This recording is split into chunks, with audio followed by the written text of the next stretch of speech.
Hey, everybody. Welcome to the Mark Parham Podcast.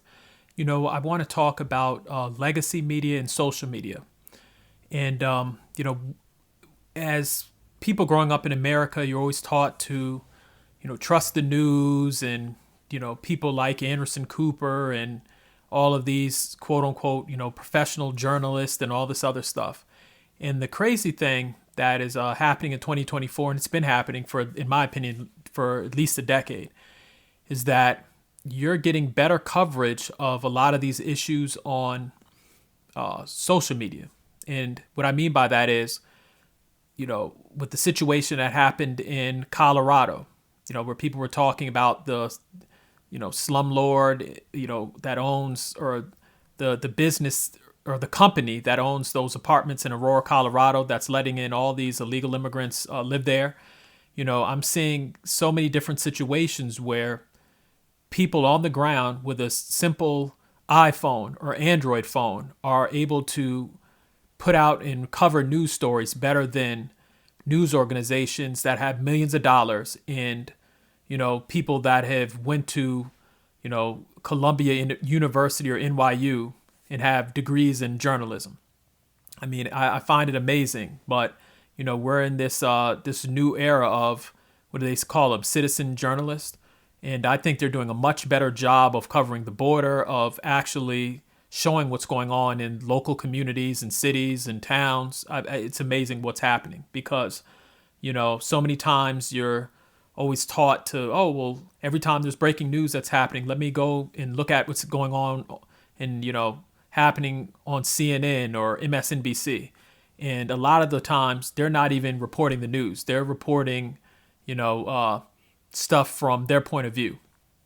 The cool thing about what's happening now is somebody can go out there and let's just say there's an environmental, accident or illegal aliens coming across the border. Somebody can go out there with their own camera, with a cheap camera or cell phone, and put it out to millions of people. And if you notice, a lot of Democrats don't like that. A lot of liberals don't like that.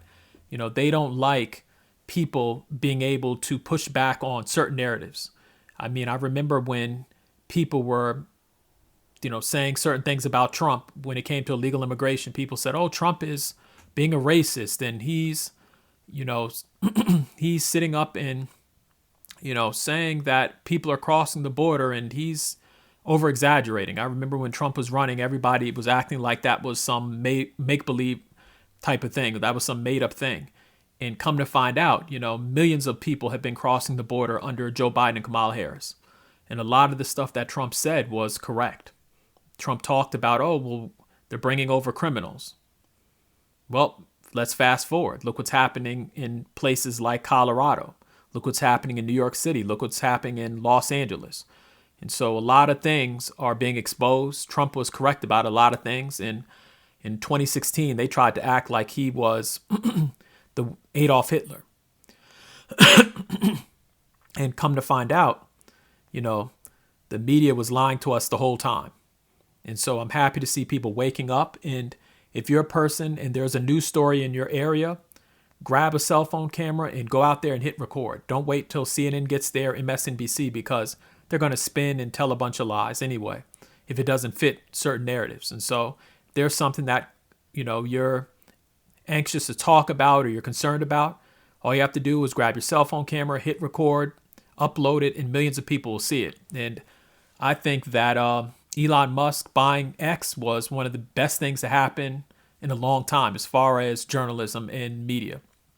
And I'm glad that more people are saying, you know what, I'm going to take things into my own hands and I want to expose and talk about the stories I'm talking about.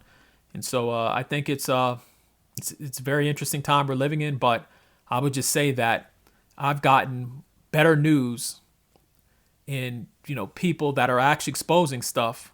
You get a better sense of what's going on social media versus the legacy media. The legacy media that everybody runs to is, you don't really get what's really going on.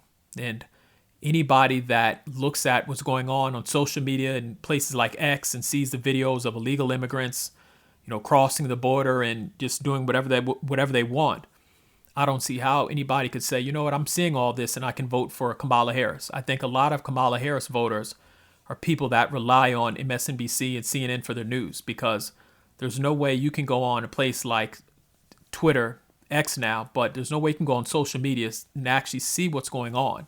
Like actually see real cell phone video and say, I'm going to support Kamala Harris. I think America's in a great place. Like there's no way you can look at all of this stuff on social media and say America is in a great place. And so I'm voting for Trump this year. And I think that he's going to do a pretty good job as far as, the polls and things like that. I mean, even some of these polls are putting out on television where they're saying, oh, Kamala Harris is way ahead. And now all of a sudden, oh, well, things look about even and Trump is in the lead. Like, it's just interesting how, they're even lying about the poll numbers to act like Kamala's having this huge, runaway situation where people are supporting her. Like, it's not the case. And so, again, people on the ground, they're seeing a different reality. Even if you go on some of these social media sites, you're seeing black folks that are supporting Trump, black females, black men, Hispanic females. And the mainstream media, they don't report that. They want to make it seem like it's just a bunch of white people from West Virginia that support Trump, and, minorities are afraid of Trump and scared of his policies and stuff like that. And, you're just seeing a total different reality. And so I would tell anybody, go on Twitter, now it's X, and actually see what's going on, because you're not going to see what's going on if you're relying on New York Times and MSNBC and CNN. Like, they're never really going to give you the full story. And some of these folks that they're paying this big money to report on the news, I mean, they're so biased. I mean, you can tell they're big Kamala Harris supporters. Kamala Harris in their eyes can do no wrong. And so, again, I think social media is doing a better job than legacy media right now. And if you look at the landscape, a lot of these legacy media companies are losing a lot of money because people are waking up. People are realizing you don't need a huge studio to put out a story. You can grab a cell phone camera, or you can grab a microphone and a computer and record a podcast. And so that's why a lot of these Democrats want to shut down a lot of these social media companies, because, people can actually push back and they don't have to follow the narrative that's being put out there by the mainstream media. So in the comment section, let me know how you feel about social media and legacy media. I'm loving what's going on with social media right now, but let me know how you feel. Thank you.